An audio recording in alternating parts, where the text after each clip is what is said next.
Hi friends, നമ്മളിന്ന് ഉണ്ടാക്കുന്നത് ഒരു മുട്ട പൊള്ളിച്ചതാണ്. അതിന് വേണ്ടിയ ഇൻഗ്രീഡിയൻസ് 3 മുട്ട, ഒരു പച്ചമുളക്, ഒരു വറ്റൽമുളക്, 2-3 കറിവേപ്പില, കുറച്ച് ചുവന്നുള്ളി അരിഞ്ഞത്, തേങ്ങാപ്പാലിലാണ് നമ്മളിത് പൊള്ളിച്ചെടുക്കുന്നത്.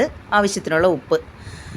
അതിനുശേഷം ഗ്യാസ് കത്തിച്ച് ഒരു തവ വെച്ച് അതിലേക്ക് ഒരു ചെറിയ വാഴയില വെട്ടി വെക്കണം. വാഴയിലയിലാണ് നമ്മളിത് പൊള്ളിച്ചെടുക്കുന്നത്.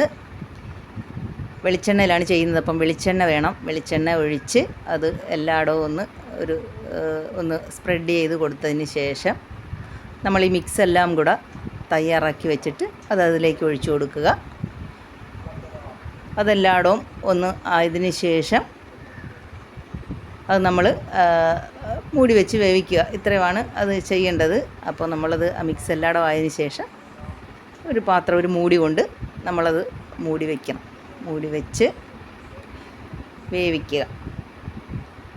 ഒരു 2 മിനിറ്റ് വേണ്ടി വരത്തില്ല, അതിനുള്ളിൽ തന്നെ അതായിക്കോളും. പെട്ടെന്നാണ്, വളരെ പെട്ടെന്ന് തന്നെ നമുക്ക് റെഡിയാക്കാൻ പറ്റും.